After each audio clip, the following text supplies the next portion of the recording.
Well, maybe. This is our second time trying to do this.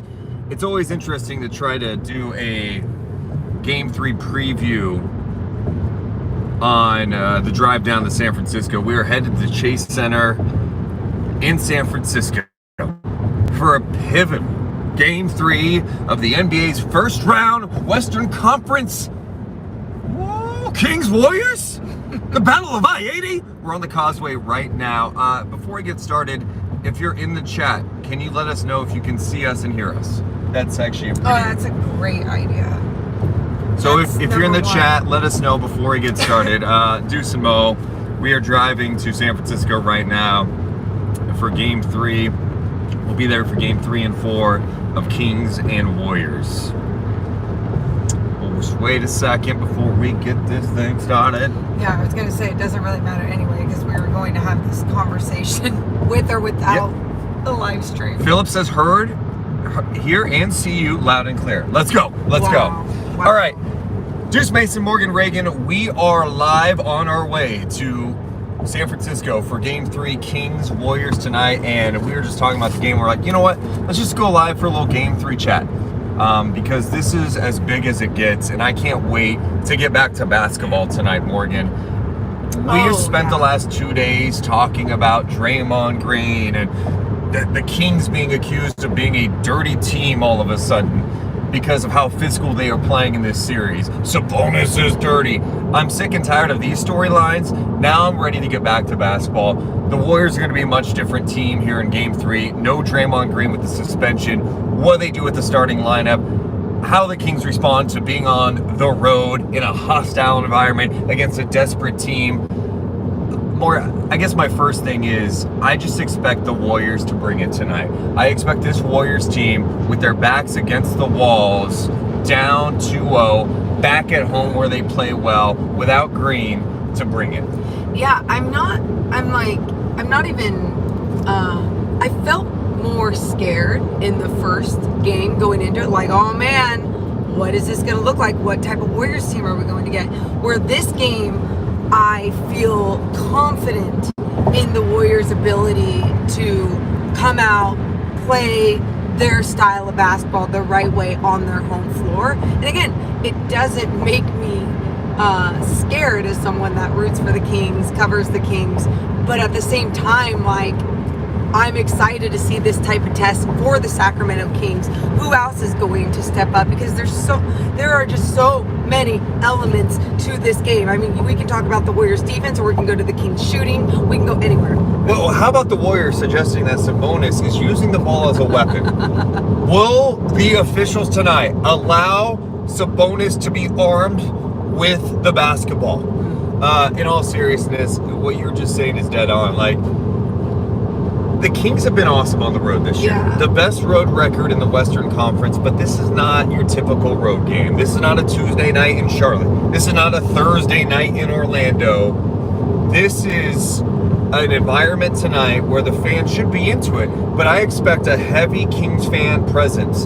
From what I understand, there's a lot of Kings fans headed to Chase Center tonight to be at this game number 3. So that's going to be interesting. Mike Brown was talking about practice yesterday. He was asked if, they expect Sabonis to be called for some fouls tonight.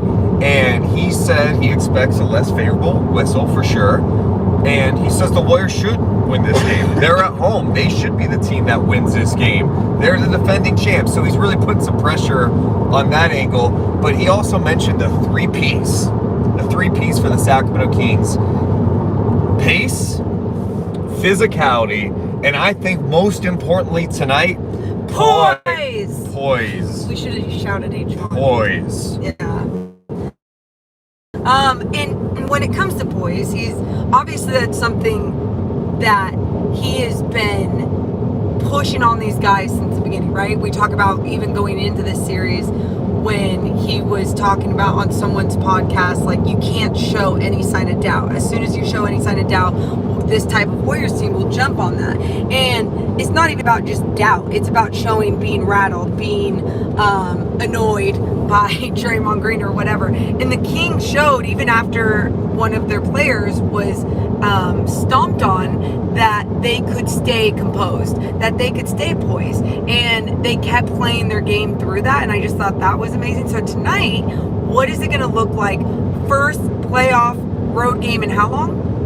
For just the Kings franchise. The last playoff road game, of course, was 2006. Their last playoff road win. That's what it was. 2004 against the Minnesota Timberwolves. So that's what it was. It's been a long time. So sure. It's been a long time since a playoff win for the Kings organization, and I just think the Kings have a lot of what it takes, but the poise and staying composed is going to be the number one thing that they need to do, because when the Warriors start deflating a team, that is when they bounce, that is when they just get things going and they start building that cushion. I think the Kings will be fine in this environment tonight, and I know they haven't been through this as a team, but they also had not been in playoff games together, and they responded well against this Warriors team in games 1 and 2.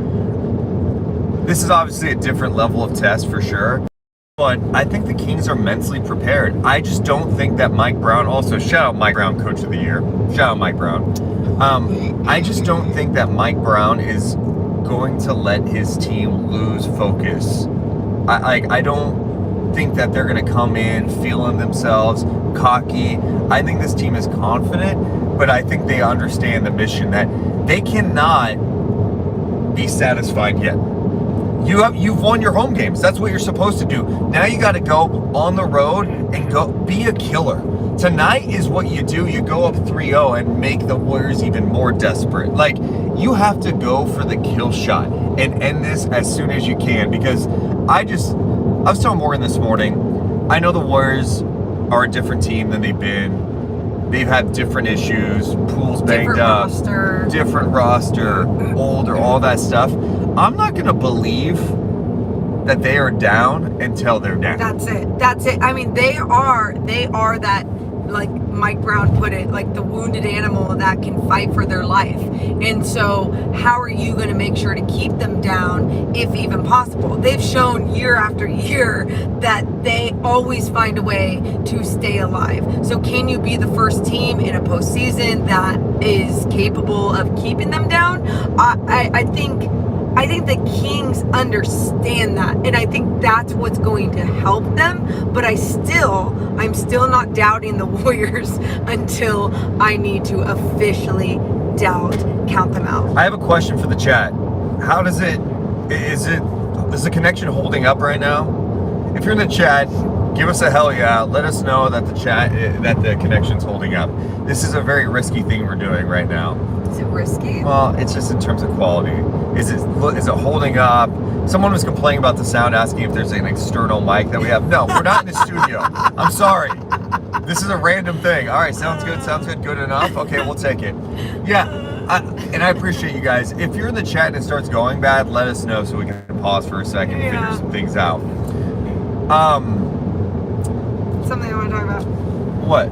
The defense, Warriors defense without Draymond, and just like what the Kings could do to capitalize on that. I mean, the thing the Warriors are going to try defensively tonight, they're going to try to jump this shit up. And you mean like throw blitzes or just like zone? They're throwing a zone out there tonight. Be ready for it. We've seen as portions of the year the Kings kind of struggle with some zone defenses. Like, just they panic, they settle, don't get good looks. And you know how you beat a zone? Attack the gaps, right? But also knocking down some threes. The Kings in this series, as well as they played and have a 2-0 series lead, they're shooting 30% from three. Keegan has not had an impact from three. Hasn't had really an impact in this series. Kevin Huerter hasn't gotten it going. The Kings are due for a good three-point shooting game. I think obviously with Draymond not being in full, that's absolutely going to hurt their defense. It's another guy they don't have to throw at Sabonis. Sure. Draymond and Looney have made Sabonis' life really hard in this series. They have made his life really challenging. So if Looney can't hang, if Looney gets in foul trouble or he's gassed like we've seen in this series, what are the Warriors going to do? Are we going to see Jonathan Kuminga at the 5? Okay, good luck. Are we going to see JaMychal Green get some minutes tonight? Well, look at the moments, you guys, too, when, like, for example, when Alex Len was in compared to when Sabonis was in, there's so much more attention on Sabonis. They would be in that drop coverage. They would try to make sure that their second line of defense was there and ready. But the thing was, De'Aaron attacked. It allowed him to go downhill. And I think if they have to go, let's just say the whistles are not favorable for Sacramento, Sabonis, foul trouble, whatever. They go Alex Len. I think at that point they're going to be like, okay, throw this. Let's make sure that we're not in this drop coverage and we're really attacking De'Aaron Fox and not allowing him to just go downhill even in the half court. Alex Len showed those moments in his small amount of time that he could still be a threat in the paint. He could be in that pick and roll situation or just slash through the paint and get that easy too for the Kings. And I think that's something else to look at for the Kings. Like, they have that depth, they have those weapons, but everyone just has to be focused and locked in with whatever the game plan is, especially now that it's going to be altered without Draymond in there. Well, the officials understand the storylines headed into this game. They understand the Warriors, I can guarantee you, like all teams do, they submit tape after games to the league saying, look at this shit, look at this pulling, look at this banging around. This series has been physical. The Kings, I'm sure, submitted videos too. So I think with how game 2 ended with Draymond, they're going to be setting the tone early. They're not going to let things get out of hand. And you may see some early whistles in this game. Like, how is Sabonis going to be officiated tonight?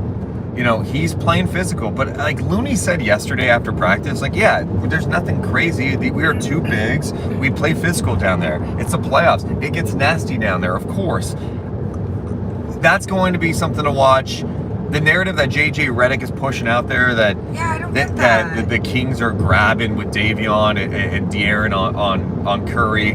Look, they have been aggressive on Curry. I have not seen anything that would suggest that they have taken it to a level that is unfair or that the officials are missing calls. But look, it's a different officiating crew. They may have a quicker whistle tonight. So it is imperative on Sacramento to maintain the same physicality, maintain that same focus, even if the whistles come. You got to keep fighting through it. And so it's going to be interesting to see how it goes down, how the Kings handle those type of things. The key for me tonight is you have to stay physical. And I think in some ways I get worried with Sacramento because Draymond's not playing. And Maureen, when you're playing against someone that's physical, you match his tone. You match it. Like, if someone's pushing you around, you want to push back. I worry without Draymond out there that Sacramento becomes less physical, and they can't have that mindset. Be the aggressors, be the team that's been physical like you have in this series, and you're going to have a good shot tonight. A few people have mentioned that, and I think the Kings are a smart enough team, but I think the thing that we keep going back to too is the unknown with this Kings squad. We haven't seen them, first of all, in the playoffs forever. We haven't seen this team in the playoffs, and we haven't seen this team specifically on the road in a playoff game. And so in a playoff game where there's also so many different things now without, like we're already saying, without Draymond Green being out there on the floor. And sometimes those altering like game plans or situations, if anything, can screw things up, right? Like, for a team, it can really mix up what they wanted to do, or small ball, it ends up working. I always go back to this. I go back to how Steven Adams and the Grizzlies last year, they had to pull Steven Adams out, not even have him in the starting lineup. They changed around their entire game plan, and in some ways, or in a lot of ways, it was helpful, right? It was just throwing something different at a team that game plan for something else. And I think for the Kings, they knew that how much they needed to focus on Draymond, but I also think they're capable of making these game-by-game adjustments. Mike Brown, like we talked about, Deuce, has them prepared, but let's see how prepared they come out in their first playoff run game. I think the pace is another big thing tonight. The Warriors, I think tonight, the Kings have to continue to push. The Warriors are going to be rested. I anticipate that Wiggins looks a little better from a conditioning standpoint tonight. Just because last game he played 40 minutes, he rested. He's starting to get it back now. You're starting to get back into game shape. If Jordan Poole is healthy, I'm wondering if they put him in the starting lineup tonight. Ooh. I just think the Warriors tonight, defense is going to be a challenge, especially without Green. I think for Golden State, it is imperative for them to get off to a great offensive start. And I wouldn't be surprised if they went with Curry, Poole, Clay, Wiggins, and Looney to start. Yeah. Now, I think there's even a slight chance Moody starts instead of Draymond. I think Kerr liked what he gave them in his minutes in game 2, even though he got picked up 2 quick fouls. He's got the size, maybe the length, maybe they want him out there. He can shoot the 3. They could go with GP2, but I think from a spacing perspective, that's not the way to go. DiVincenzo, maybe. They have some options. But going back to my point on pace, I think the Kings truly believe that this Golden State Warriors team is incapable of playing at the Kings' pace for 48 minutes. They don't want to play this fast. And I think you saw it in game 2. Looney was gassed. Wiggins, still trying to come back, looked exhausted. He could barely jog up the floor. Steph Curry, you never see Steph Curry look tired. This guy looked tired in game 2. Now, both teams rested. The Warriors back at home. The Warriors are just going to play better tonight. I'm telling you, Golden State is going to be playing at a different level tonight.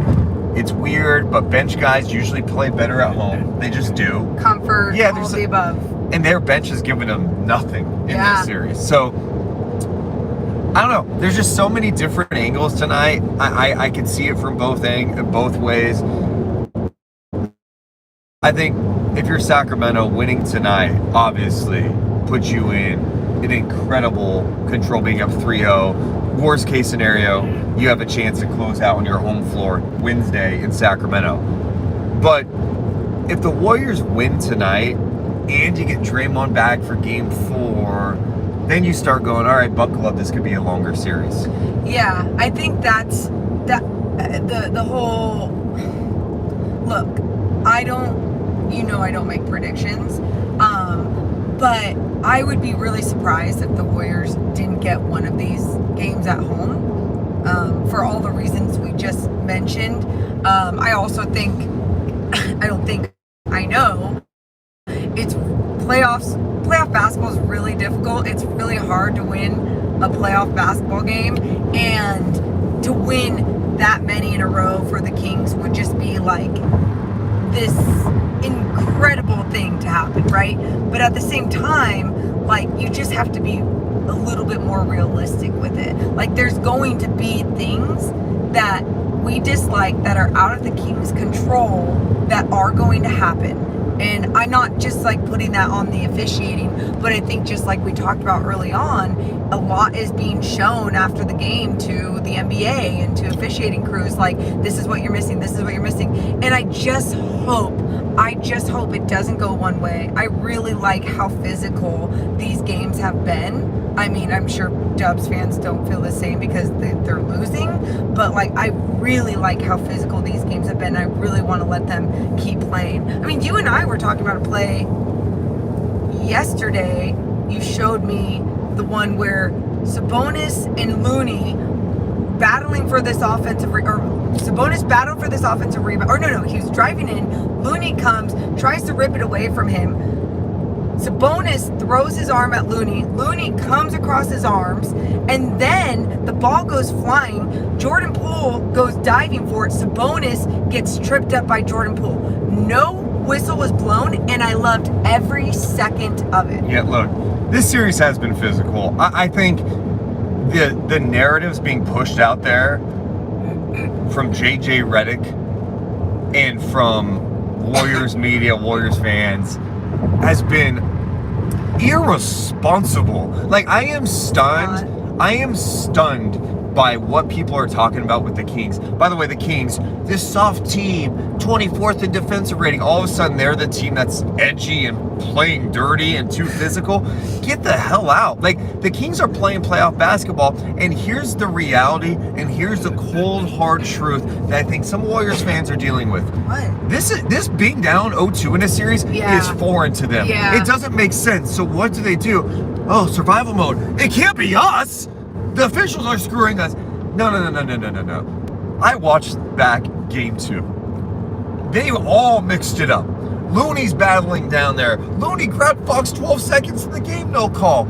I don't think the officials are missing a ton of calls. I think that these officials are letting these guys play. Yep. In Sacramento, yes, the team with no playoff experience is going up against the defending champs, and they're setting the tone with physicality.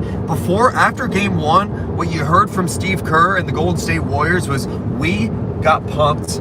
We need to be more physical. In fact, Klay Thompson was talking about the rebounding, offensive rebounds. Like, we can't get pumped. Sorry. But, well, the Kings played the same way in game two. They are the team that's setting the tone from a physical standpoint. The Warriors have to match it. It's not about the Kings fouling. They're playing physical and aggressive. What did Looney say? That's right. Yeah, we talked about that. Yeah. I think that narrative is such trash. Well, I just think it's a little bit of a cop-out. And I think if it was blatantly obvious, like play after play, jerseys being grabbed, that's like altering plays, whatever, however you want to see it, I would totally understand and be like, oh shit, like they're getting away with a lot of different things. But I truly,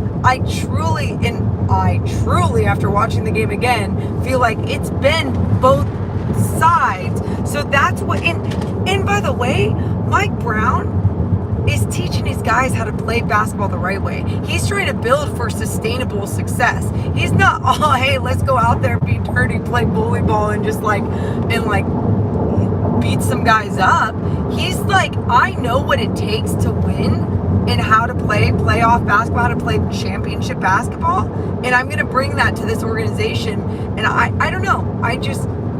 It's so hard because I know, like, coming from us, it's like, oh, well, you're biased, you're a Kings fan. No, I'm a basketball fan. I love basketball, and I love when the game is respected. I love when it's played the right way. And by the way, I'm also annoyed but okay with all the things that, like, guys get away with, the rip through fake flops and all these different things, like all the veteran moves. Sometimes Deuce, you and I will be watching a game. It doesn't even have to be like the Kings. We'll be watching a game and we're like, oh, that's so annoying. And I'll just be like, yep, but it's a veteran move. Like, they are manipulating the game some ways, and it's on the refs to not either make that call or to realize that's what they're doing, or to know the personnel of who they're officiating.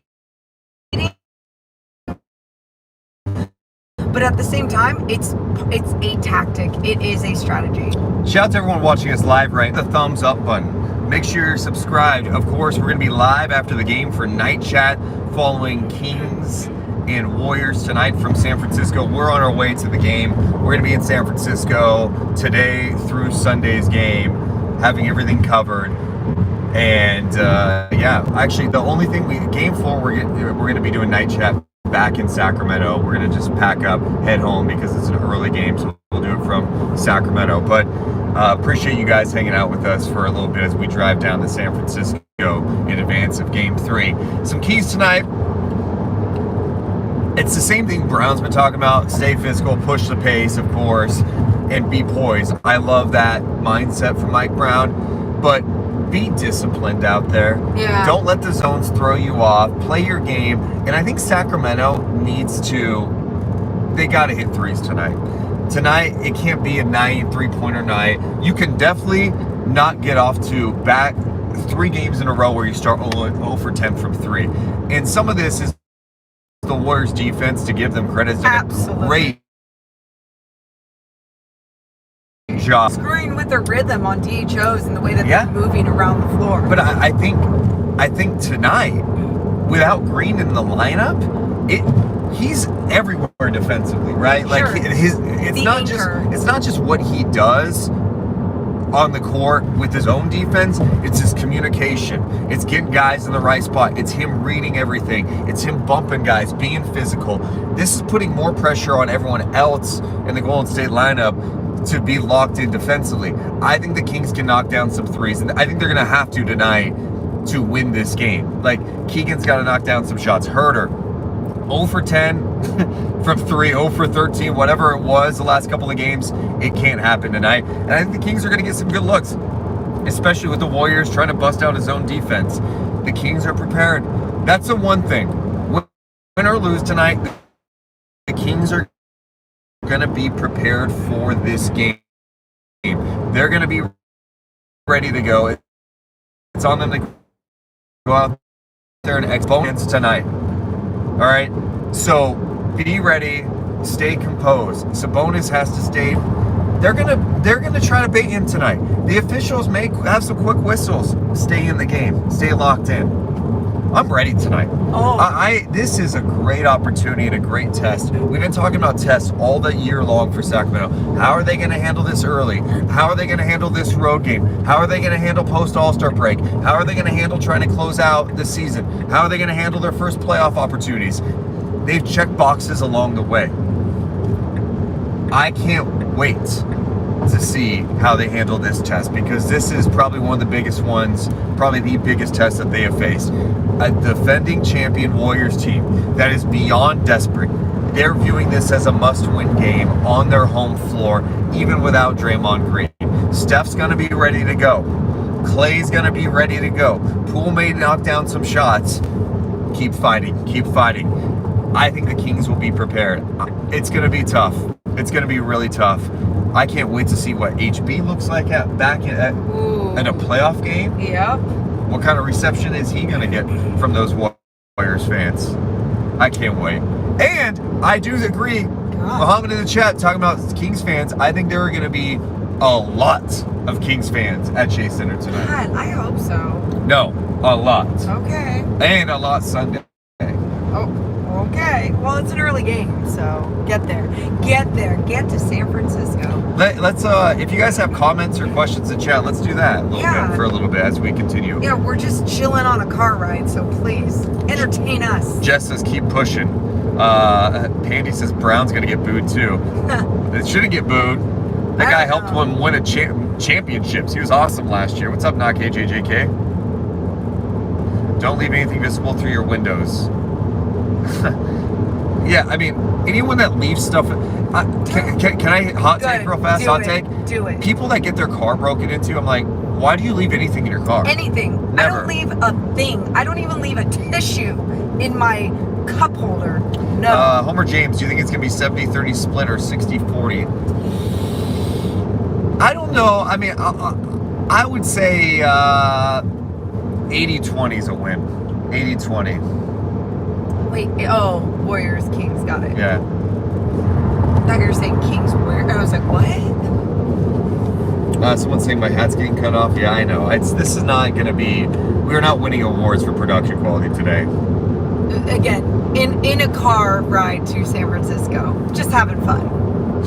Oh, God. If I hear light the beam chants at the end of this one tonight, someone's saying, isn't Sabonis injured? Yeah, Sabonis is questionable with a sternum contusion. But I got something real fast. I got something. And you know what? I want to keep focusing on basketball. So this is going to be the last thing I'm going to say about this. Bay Area media. Be good. I need you. I know you guys only pay attention to the Warriors and who they're playing. You're NBA casuals. But in Sacramento, we watch other NBA games. We watch basketball. We pay attention. For those who are accusing Domantas Sabonis of his sternum contusion's not real. He's back on the floor. He's fighting through it. Yeah, he's shooting. He bumped someone's chest. A couple things.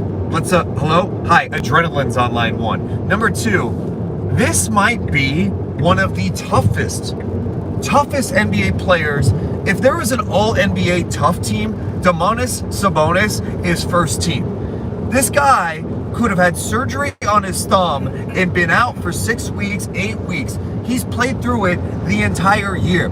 The guy has been hit in the face more than anybody in the league. In fact, he got hit in the face by Draymond last game. No Warriors fans are cutting that clip and posting it on social media. He is a tough son of a bitch. And you need to understand that even if he's playing tonight, it doesn't mean it didn't happen. I would also propose this. Warriors fans, how about you lay on the ground? I want you to lay on the court and let Draymond Green at 6'6", 200... I have no idea. 40 pounds? I don't know. Maybe more? I don't know. Who cares? Stomp on your chest and tell me you feel okay after that. I want you to do that and then let me know. So any clown-ass Warriors reporter bringing up that's embarrassing. Okay. That's embarrassing. Okay, enough with the names, first of all. Not clown ass. Just do better. That's all I get to say. Do better. Just be nice. Do your job. Deuce, be nice. Like, be better. And you be better. And you don't need to be the petty one. Let other people be the petty one. Here she comes. She's nice and here to save the day. No. Look at me and listen to me good. Sabonis is tough. He is one of the toughest players in the league. Anyway, Sabonis will play tonight. I mean, Sabonis would not miss this game. Sabonis would break his hand and still play. Sabonis is Mick Foley. Sabonis is mankind. If you're a wrestling fan, that guy can be thrown off the top of a steel cage, go through a table, have his teeth coming through his lips. He would play tonight. You can't stop him from playing. He would be the guy that gets in wrestling where they put him on the stretcher, they put him in the ambulance, and then he takes off this stuff, throws it off, comes out of the ambulance, comes down the ramp, and gets back into the game because that's how sick of a guy he is. Wrestling's also acting too, so let's just that's the thing. He's not acting. That's how tough he is. The other thing, so he's questionable for tonight's game. He's gonna play. Wiggins was questionable. GP2 and Poole, again, I think these guys are dealing, all these players are banged up right now. These guys are dealing with things. I'd be shocked if any of the players listed as questionable tonight missed the game. I just don't see it. No. I just don't. GP2's been fighting through things all year long. Poole has tried to put, I just think with a couple of days off, these guys will be fine, ready to go. I'm with you. Any other questions or comments? God, I'm having fun today. I'm all juiced up. I know. Is the outdoor G1 thing going on? No, they're doing a watch party inside. Stephen Brown, Sabonis needs to wear one of those Carmelo Anthony padded vests. Or like a Roman Reigns one from back in the day, right? You guys are hella dumb. Yeah, I imagine Sabonis can feast tonight. And I'm interested in how they deal with it. You know, we saw someone on social media kind of talk about how the Warriors have been in drop coverage in this series. Yeah. Trying to limit Sabonis and, you know, force him into maybe taking bad shots, kind of take away some things, pack the paint. But the point of the video was that with that space, they're giving Fox so much the ability to attack them. Yep, to go downhill, even in the half court. It's like he doesn't need much. So even if you're coming all the way up to the half court line, and then he's getting by the first line, the second line's in drop. So the second line, he gets to be crafty or he gets his little midi, right? He knows how to stop pop. His body control is just like elite on another level. So for them, it's like, does that second line now come up, or are you risking leaving, you know, another big or even Harrison Barnes in that dunker spot? I would start Kuminga tonight if I were them. Have that size, athleticism, change some things up. Sabonis is going to get booed. Yeah. Oh, yeah. Oh, yeah. When will Keegan Murray show up? I think Keegan will knock down some shots tonight. Has Dante been brought up as a Kings insider? If so, it hasn't helped. Are you talking about, has he helped the Warriors prepare? Look, he was with Sacramento for like 15 games. It's not like he's got a ton of corporate knowledge under a different coaching style. I was going to say, that was before Mike Brown. Love you guys from Italy. Appreciate all the work you put in. Shout out Italy. Ew. Shout out Venice. Shout out Rome. Shout out. How many other places did I go to Italy? I don't know.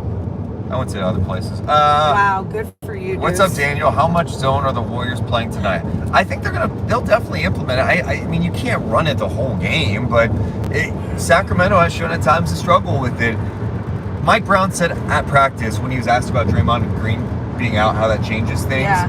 He said, "Oh, they're gonna play zone. They're gonna play zone. So they're gonna be ready for it." Well, and remember when they were man and Steph Curry was on Kevin Huerter. Huerter did a fantastic job of cooking Curry, coming off of a screen really hard, shoulder to shoulder, and it was all about that mid-range game for him. He wasn't shooting a lot of threes, as we already mentioned with a lot of the shooters on the Kings, but it was that mid-range game and getting into the paint and shooting those little middies that really killed Curry in that man-to-man. Shout out from Lithuania. What's up, MP? Appreciate you being here. The last I saw, too, the Warriors are actually favored in this game by 5.5 points. Damn. No, Philip, you say that. I mean, Huerter definitely cooked Curry. I mean, he's got the size, and he took Curry inside, had that mini going as Morgan. Yeah. Multiple times. I'm not acting like, oh my God, he broke his ankles. But yeah, it was definitely executed on Kevin Huerter's part. Do you guys think this is a get right game for Keegan? I do. Not having him 30. I don't know what you're trying to say here. It's gonna be. I think he'll get some good shots tonight, especially if they play his own. Keegan will knock down some shots. I think the problem for him is adjusting to the physicality of this series, and when you're chasing around, you're the first time you're in the playoffs, you're chasing around Klay Thompson, and the matchups have been brutal. Looking at your shirt, move that. Steve, you've mentioned this 800 times. I'm like trying to hold this. My hand's tired, man. Got to deal with this, all right? I'm sorry that visually this is not what you're used to with our podcast. Don't worry, we'll be on tonight. Oh, you're cracking me up. Oh my God. I'm trying to scroll through. I wonder if the refs will call this game closer due to the backlash they've gotten recently. Yeah, I mean, this is the officials are rotated in the series, so you're not going to get the same crew that was in Sacramento for game 2 or the crew that was in for game 1. I don't know. We'll see how they set the tone. You know, it's possible they call things a little tighter tonight. Who starts for Draymond tonight? I think the Warriors have options. I mean, I think there's a chance Moody's in there. I think they could go small with Poole. And I think that option's interesting because it puts another creator on the floor with Steph. And Steph gets all this attention. You have to deal with Klay. You put Poole out there, who's another legitimate threat. He can attack the paint, even though he's been a little wild. I guess the biggest question with Poole is how healthy is he? You know, this ankle is clearly something that's been bugging him, and he did not play a lot of minutes. He's been rough for Golden State, but he's also a guy that we have seen can get hot. So I would consider that. I think Kuminga's a decent option too, just from an athletic standpoint. The Warriors' defense has not been good, but it's been better at home. I think, if I remember right, in the regular season, they were near the bottom of the NBA in defensive rating on the road. I believe they were 28th or 29th, but at home, they were 3rd in defensive rating. You say it hasn't been good too, but you look at that game 1 and the way that they really changed up Sabonis in his game. For sure. I'm talking about like all the sample size this season. But yeah, I mean, their physicality. I mean, they've done a good job on the Kings shooters. Absolutely. The Kings have had to work, and they've had to go to the pick and roll game. And it goes to show you too, the Kings didn't run a lot of pick and rolls this season. Like, it was actually a point. I think most people when Brown got hired were like, oh, the Fox Sabonis pick and roll game is going to be the bread and butter for the Sacramento Kings. That wasn't the case. And Brown said early in training camp, like, we know that's going to be there. Yeah. We need to do something else because you could take that away. That could be a safety net. That's late in games when you need a bucket. We do this. We're running a different style. We're running on off-ball movement, dribble handoffs. And although those have been taken away, the Kings have been able to a lot of high pick and rolls with Fox and Sabonis, allowing Fox to get that space to attack the basket. Malik Monk, same deal. Yep. But even that, it's like, you know, Sabonis' ability to handle the ball on the outside, right? Like, you just see so many bigs in that situation, like understanding your personnel and getting the ball to them in the right place where you know that they are capable of handling it. Sabonis can handle it on all parts of the floors, so it's easy in that two-man game to be like, okay, we can get it to him here, we can get it to him here. You can get it to him anywhere on the floor and he'll make something happen. Steven bringing up a good point about Draymond too. Is we focus so much about Draymond defensively because he's so important on that end, but his playmaking has been massive, right? He's such a good. He sets up guys beautifully, right? To have a guy similar to Sabonis, right, where he can get a rebound and push and attack. And I think he had double-digit assists in at least one of the games in this series. They're going to miss his playmaking big time. And that's I guess another way you go, maybe they do start poise. Although he can be a little erratic with his passing, having more threats offensively out there that put some pressure on the Kings defense early could make sense. If you have under control Poole that's knocking down his shots, getting fired up, feeling good, that shit's dangerous. And that's where it's like, I think everyone's waiting for that, but it just hasn't been consistent this season. And if anything, it's been more on the chaotic side that's allowed them to have all the messy basketball that they've been playing, all the turnovers they've been playing with. They have not been able to clean it up like I thought they were going to on in this series. Shout out to Crystal Ship donating $10. Announcement: Chase Center tickets are 1/3 of the price and a quarter of the cost, or 1/3 to a quarter of the cost of Golden One tickets in a short drive. Let's go, plus gas money. Yeah, go take over. I think there are gonna be a lot of Kings fans out there. What's up? The paint's going to be easy without green. Look at what Fox did to them at the end of the fourth without Draymond. Yes, you're right. You're right. But I think early on, that's where the zone defense comes into play. I feel like when the Kings have seen zone defenses at times this year, it has completely got them in a bad spot. In fact, last game they went into the zone defense. And then they settled. When Len was in the game, Sabonis was out, and Brown was like, we got to put Sabonis back in here. Yep.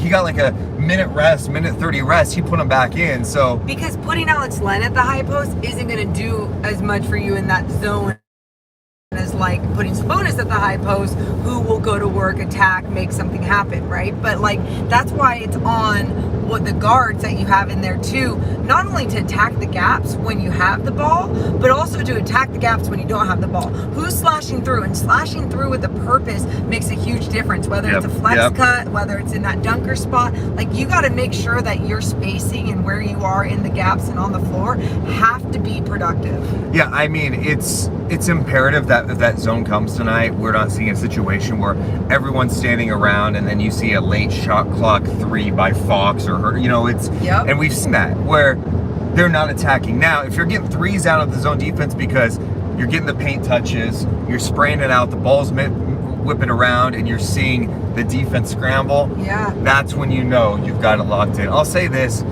series is not going to be easy. We know this. Mike Brown said this series is only going to get harder. And I buy that, especially because this team is not like a typical team you're up 2-0 on. This is a team that I'll shout out Rudy Tomjanovich, heart of the champion. I buy that shit. Like, this team is going to fight tonight, and they're going to go down swinging. So you have to be prepared. But when I watched game 2, Maureen, I'll be honest, I looked at that game and I went, Sacramento's a better team. Yeah. I just look at them and what they did defensively, the rotation, the communication, hostile environment, even at home, is just loud. Like, you're dealing with that, the execution, even when they're not making their shots. Sacramento looked like a great team. Now, can they carry over tonight is the question.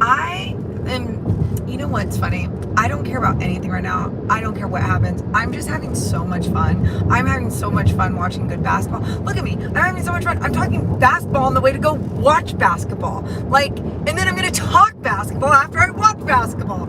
It's just so fun right now. I love it all. I go for the kill shot tonight. And I'm not, I want that. We're just so different. You are, but we are. But I'm just telling you, this game, I just think from a mental side is so important, because if the Warriors truly believe, Morgan, they go, we have not got anything from Poole. Wiggins isn't in the right. He hasn't been totally right, from a basketball standpoint. And they've been in these games on the road. They've been in these games. They have a belief if they can win tonight without Draymond, they have the mental edge in this series. quote, I'm having so much fun.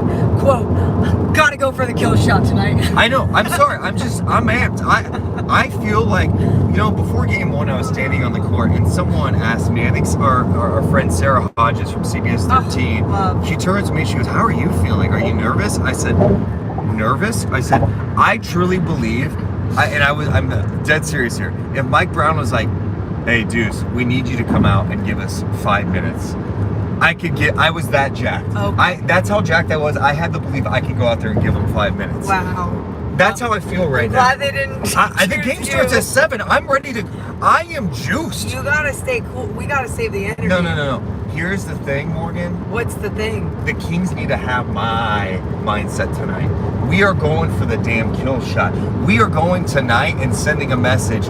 We're not letting down. We're not relaxing. We are pushing the pace. Good. I think they're good. They don't need your mind. I think they're good with whatever mindset. I'm insane.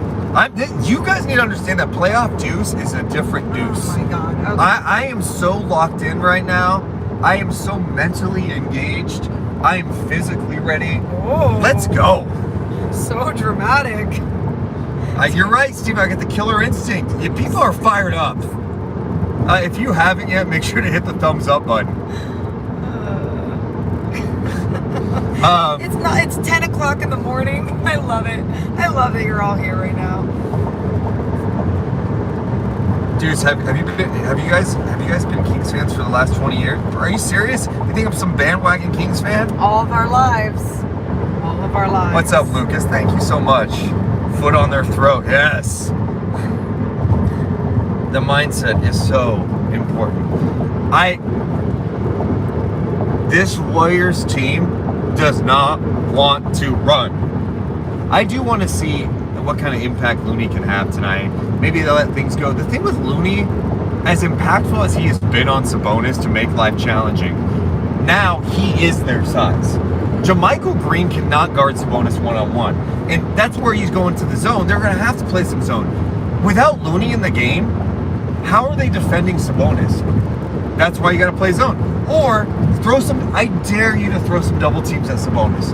One, if you're throwing your weak-ass, undersized lineup, double teaming Sabonis, he's going to feast or he's going to dish it out and the ball is going to be swinging around. So this is where the Kings, I'm not trying to minimize it. The Warriors can definitely win this game, but the Kings have some advantages here big time tonight.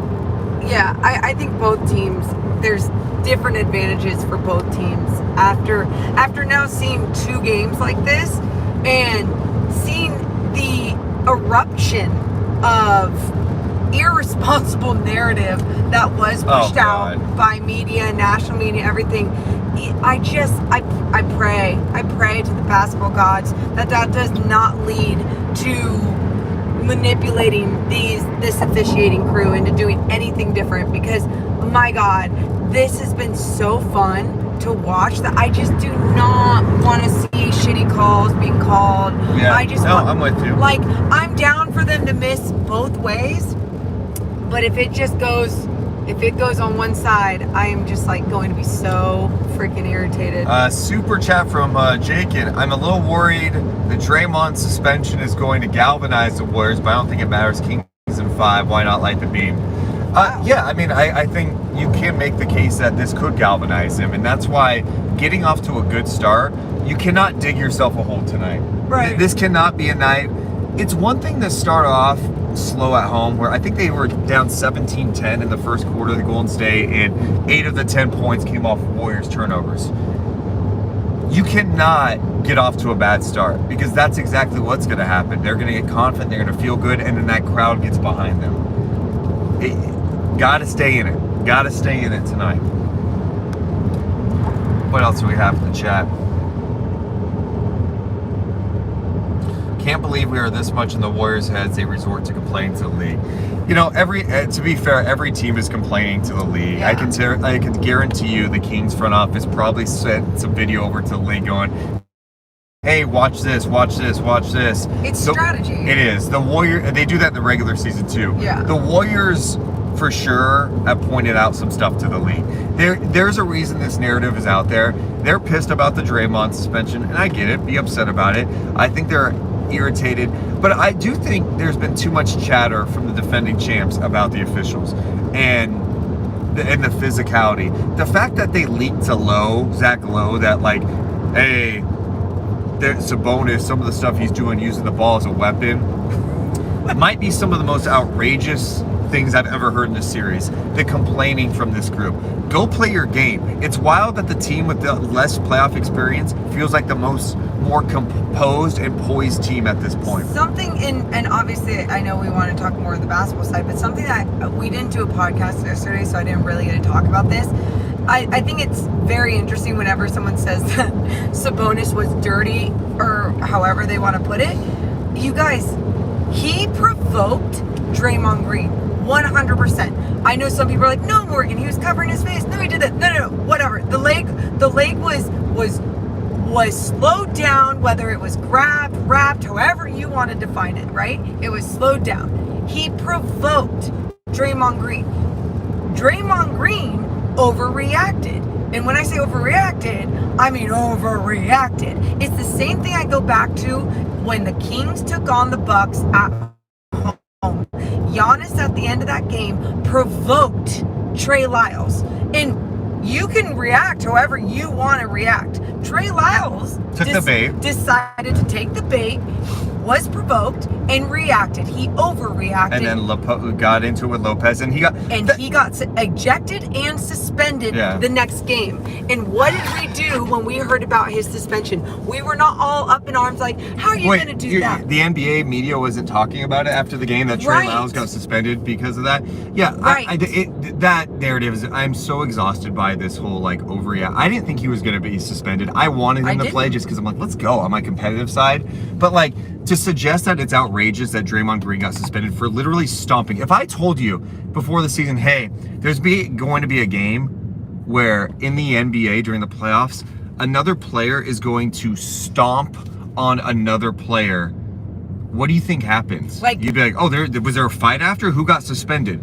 So it's weird that we have this where players have gotten suspended for less this year. Yes. I mean, Dylan Brooks kind of hit Donovan Mitchell in the nuts, try to casually get away with it. He got suspended a game. Trey Lyles and Lopez got into it. He got suspended for a game. And by the way, the Draymond thing too isn't just because of that. It's what he did after, which I feel like I didn't address enough in our first night chat, which was the crowd aspect. Silver's watching it. I think the league was so tired of Draymond's stuff with the officials. He took it too far. He took it too far, and it's not just talking shit to the fans. That's one thing. They were flipping him off back, okay? They were talking shit too. It's Sabonis is down on the ground, hurt, and he's like taunting, then jumping on the bench. Like, he was being ridiculous. And you can't do that stuff. You have to send a message. And one more point on this. The people are like, why does his past matter? What? Why does it matter? I mean, let's just say, if you get multiple DUIs, you're gonna never drive again, okay?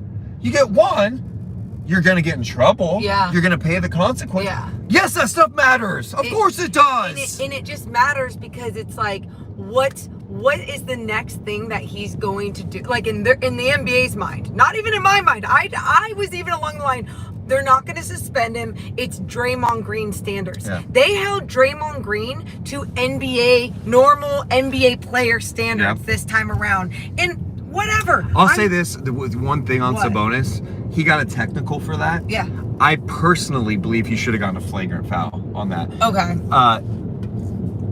That's not a basketball play. Mm-hmm. And maybe that officiating crew felt like they couldn't tell if like it was intentional or not, so they just gave him a technical. Sure. But in my mind, if you're grabbing even for a second an opponent's leg, that's not a basketball play, and that should be a flagrant foul. And this is my point, Deuce. You just said they couldn't make it clear whether it was intentional or not. Draymond Green, all he had to do was pretend like he wasn't trying to purposely stomp on another human being that was laying on the ground. Like, if he even just used his acting skills a little bit more and acted like, oops, I'm just stepping on your ass because I have nowhere to land, he probably would not be suspended right now. But he wanted the world to see, no, F this guy, I'm going to stomp his shit to the ground. And that's where it's like, the NBA's like, dude, if you're not going to hide it, we're not going to mess with that. Screw that. Okay, I am so over talking about the Sabonis and green stuff now. And that's why I'm excited we have basketball back, because the last couple of days have been really rough where we focus less on. The reality was we've seen two really, really great games, and the ratings have backed this up. The sports world, the NBA world loves this series. It's been fantastically competitive, separating the other stuff, right? Like, of course, more eyes will be on this series tonight because of what happened in game 2, but the reality is game 1 was one of the most entertaining playoff games in years, and nearly 7 million people watched that game. The game 2 ratings, I can't remember if I've even seen an official number yet, but that was tracking to be a really awesome amount of viewers checking out that game. I know I said that really sloppy. How do I say that the right way? The viewership was supposed to be really high for that game. So I'm really intrigued to see what this looks like tonight. And I think fans are pumped up for this game because the basketball has been good. You've seen two teams battling it out. It's felt like playoff basketball. The atmosphere at Golden One Center was intense, loud. Going back, and it's even more striking when you watch other playoff games. I'm watching the Denver game last night. It got a little loud at times, but the playoff atmosphere in Sacramento, it was so loud. It came across on TV in a great way. Oh yeah, I mean, it came across on TV in a great way. A lot of good feedback from NBA, from, national media, from so many people recognizing what type of city, what type of fan base this really is in Sacramento. And that's exactly what you want to see. Adam Silver in the building the other night, being able to witness that himself and be like, oh, wow, this sounds like it's a finals game. It's just great to see. I'm really happy for what the Kings have been able to show off. I am really impressed that we've been able to stay on for nearly an hour and not have major connection issues. And we are 8 miles away from San Francisco. 8 miles away from downtown San Francisco, the site of Kings Warriors tonight, Chase Center. The Kings are having shoot around 11 today. And then get ready. Tip-off scheduled for 7:02. That could be pushed back depending on the game before, where how that one finishes. So the Kings game at latest tonight will tip off at 7:12. You can watch it locally tonight. It is a local broadcast on NBC Sports California. Morgan will be a part of that pregame and postgame. In addition, that it will be on for national audience on TNT. Brian Anderson, Stan Van Gundy on the call, but you can watch the game tonight. Mark Jones and Katie Christensen on the call for the Kings broadcast. People mentioning JJ Redick too. I know JJ Redick had his podcast today and he clarified his comments from yesterday where he again got emotional. JJ Redick, he's going to be on our podcast at some point. I don't know when it's going to happen. And I can't wait to talk to him because one thing, and I love JJ Redick, I really do. I know. I can't wait to ask him why he's so emotional about the Kings, because this guy called the Kings trade of Sabonis malpractice, then has an apology. Then the day after the game, was giving the Kings all sorts of love. Then once Draymond got suspended, he started talking about the Kings with dirty plays and fouling and getting super passionate about the officials ruining the series. And then today he clarified his comments. I'm like, JJ, what? He's not a hot take guy, and that's why it's so interesting to see his hot takes have been associated with the Kings. So I am very curious as to why, just the whys. I want his full-blown explanation, but you know what else I would love? I would love to watch that game with him, watch it back with him, and be like, okay, show me what you were talking about and what you're seeing, and I want to break it down. If Morgan shut up and liked the beat. Yes! He retweeted it and he liked it. He wants it on Spotify. Yeah, he asked for it on Spot. JJ Redick.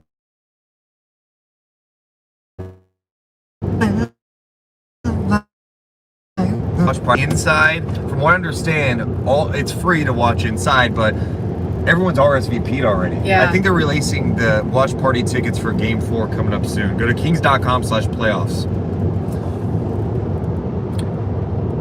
Stutter internet. Oh, is it messing up now? Well, we made it this long. Dude, thank you for being with us more than half our trip. Yeah, we appreciate you guys so much. Reminder, we're going to be live after the game. Oh, it was stuttering now. It's good. It's good now. Everyone wants us to stay. Oh, okay. Well, we can stay for a little bit. Yeah. Till we get to like the bridge. Yeah, look at that. Beautiful downtown San Francisco. What's up? Hello from Cabo. What's up, Eric? Hey, man.